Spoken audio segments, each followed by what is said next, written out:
హైడ్రా తీసుకుంటున్న చర్యలపై హైడ్రామా జరుగుతోందా? కొందరు ఈ ఇష్యూను అవకాశంగా తీసుకుంటున్నారా? బాధితుల తరపున గొంతెత్తుతామని చెప్పి రాజకీయ పునరావాసం పొందుతున్నారా? ఇందుకే హైదరాబాద్లో హైడ్రా పేరుతో జరుగుతున్న రాజకీయం ఏంటి? హైడ్రా ఇప్పుడు తెలంగాణ పాలిటిక్స్ వీటి చుట్టే తిరుగుతున్నాయి.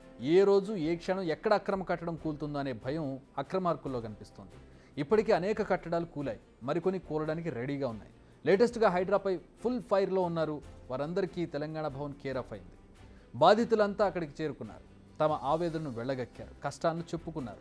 తామంతా భయంతో ఉన్నామని చెప్పారు. దీంతో బీఆర్ఎస్ నేతలు వారికి న్యాయం చేస్తామని హామీ ఇచ్చారు.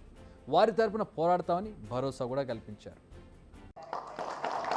వీళ్ళ కన్నీళ్లు బారిస్తున్నాడు. మూసీలో గోదావరి నీళ్లు కాదు, ఈ పేదల కన్నీళ్లు బారిచ్చేటువంటి ప్రయత్నం చేస్తున్నాం. నీ హైడ్రా అంటే ఓ హైడ్రోజన్ బాంబులాగా అయిపోయింది. ఎవరికి నిద్ర లేకుండా అయిపోయింది.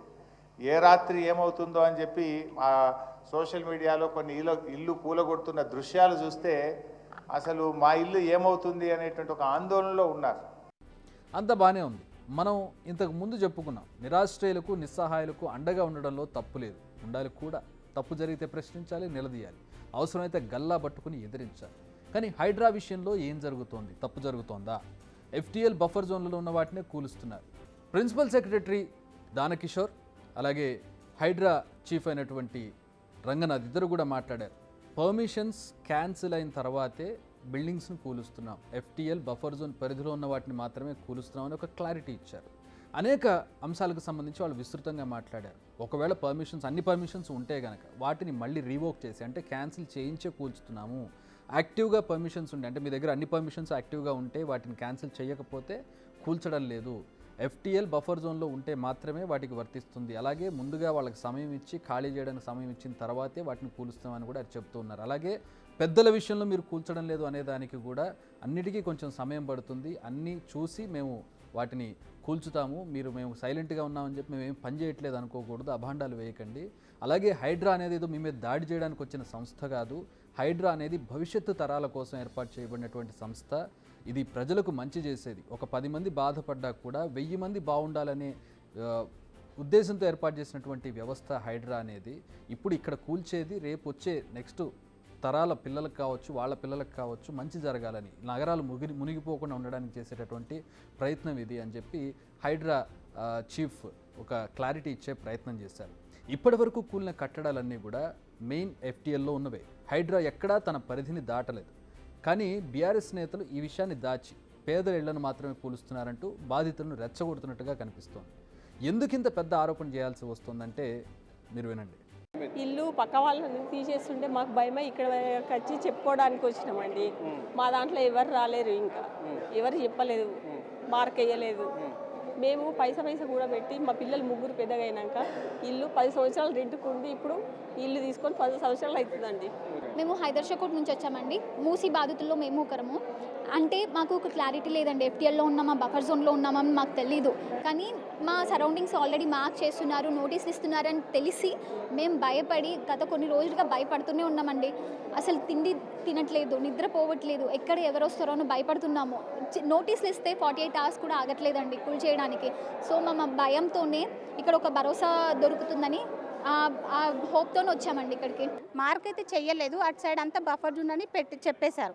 అంటే ఇంకా నోటిఫికేషన్ అయితే ఏమి ఇవ్వలేదు. ఎందుకంటే నోటిఫికేషన్ వచ్చేంత వరకు ఆగడం అయితే లేదు. ఎందుకంటే అంత టైం మాకు లేదు, ఇంకా చేయలేదండి మాకు మార్క్ అయితే. వీరంతా మూసీ నది పరివాహక ప్రాంతాల్లో ఉండేవారు. చాలా మందికి అసలు నోటీసులు కూడా రాలేదు, ఎలాంటి మార్కింగ్స్ చేయలేదు. మరికొందరు జస్ట్ అద్దెకున్నవారు మాత్రమే. కానీ వీరందరిలో ఒక భయం ఉంది. ఎక్కడ తమ ఇల్లు కూలిపోతుందో అనే భయం, ముందు భయం. కానీ హైడ్రా కమిషనర్ రంగనాథ్ ఇప్పటికే దీనిపై క్లారిటీ ఇచ్చారు. ఇందాక చెప్పుకున్నాము, ఎట్టి పరిస్థితుల్లో ఇప్పుడే కూల్చివేతలు చేపట్టాం, బాధితులందరికీ పునరావాసం చేసిన తర్వాతనే కూల్చివేతల జోలికి వెళతాం. అసలు పునరావాసం కల్పించడానికి మార్కింగ్స్ చేస్తున్నాం. ఇందులో కూడా ముందు స్వచ్ఛందంగా తరలి వెళ్లే వారిని గుర్తిస్తూ ఉన్నారు, తమకు తాముగా వెళ్ళిపోయే వాళ్ళని గుర్తిస్తున్నారు. ఆ తర్వాత ఎవరైతే ఇంకా అక్కడే ఉండాలని కోరుకుంటున్నారో వాళ్ళ మీద ఫోకస్ చేయాలని ఆలోచిస్తున్నారు. వాళ్ళకి కౌన్సిలింగ్ ఇవ్వడం ద్వారాను, వాళ్ళకి ఆల్టర్నేట్ చూపించడం ద్వారాను వాళ్ళని ఖాళీ చేయించే ప్రయత్నం చేస్తారు. అధికారులు కూడా క్లియర్ కట్గా చెబుతున్నారు, అండగా ఉంటాం, ఇది కేవలం సుందరీకరణ కోసం మాత్రమే చేస్తున్న పని. ఔటర్ రింగ్ రోడ్డు ద్వారా ఎట్లయితే నగరం బాగుపడిందో అదేవిధంగా మూసీ సుందరీకరణ వల్ల కూడా నగరంలో డెవలప్మెంట్ జరుగుతుంది అనేది వాళ్ళు చెప్పేటటువంటి పాయింట్. హైదరాబాద్లో వరదలను కంట్రోల్ చేయడానికి చేస్తున్న ప్రయత్నం ఎవరికి అన్యాయం జరగనివ్వం, మూసీ బాధితులందరికీ న్యాయం జరుగుతుంది, ఇదంతా ప్రజల కోసమే చేస్తున్న పని, భవిష్యత్ తరాల కోసం చేస్తున్న పని. ఇలా ఉన్నాయి వారి వ్యాఖ్యలు. జిల్లా కలెక్టర్లు, ఐఏఎస్ ఆఫీసర్లు ఇంటింటికి తిరుగుతున్నారు, డిప్యూటీ కమిషనర్లు ఇంటింటికి తిరుగుతున్నారు. పోయి వాళ్ళు ముందే సర్వే చేశాం, ఇంతకుముందు ఒకసారి ఇంటింటికి వెళ్ళి వాళ్ళ పేర్లు తీసుకోవడం జరిగింది. దీన్ని పరిశీలించిన తర్వాత రివర్ బెడ్లో ఉన్న వాళ్ళు చాలా ఇబ్బందులు ఫాలో అవుతున్నారు కాబట్టి వారికి సంబంధించి టీమ్స్ వెళ్ళి ఇంటింటికి వెళ్ళి సమాచారం తెలుసుకుంటున్నారు. ఇంట్లో ఎవరు ఉన్నారు సర్వే చేస్తున్నారు. సర్వే చేసిన తర్వాత మీరు ఏమైనా వెళ్ళేదానికి సిద్ధంగా ఉన్నారంటే వాళ్ళని పంపిస్తున్నాం. అందుకనే 3 రోజులు కూడా 50 మందే పోయారు. అన్నీ ఒక రోజు తరలించట్లేదు. సో బలవంతంగా ఏం పంపట్లేదు. ఇన్ఫ్యాక్ట్ అక్కడ ఉన్న ఇల్లు మీరు చూస్తే మనం డబుల్ బెడ్రూమ్ ఇల్లు ఇస్తామంటే వెళ్ళిపోతారండి హ్యాపీగాను వాళ్ళు. That's state of fact. అది బేసికల్గాను అక్కడ ఎవరు ఉండాలనుకోవట్లేదు. ఇబ్బంది కొన్ని దగ్గర ఎక్కడ వస్తుందంటే కొంత పర్మనెంట్ ఇల్లు కట్టుకొని ఉన్నారు. వాళ్ళతో మనం సంభాషణ జరపాల్సిన అవసరం ఉంది, వాళ్ళతో కూర్చొని మాట్లాడాల్సిన అవసరం ఉంది. తప్పనిసరిగా వాళ్ళతో కూర్చొని మాట్లాడతాం.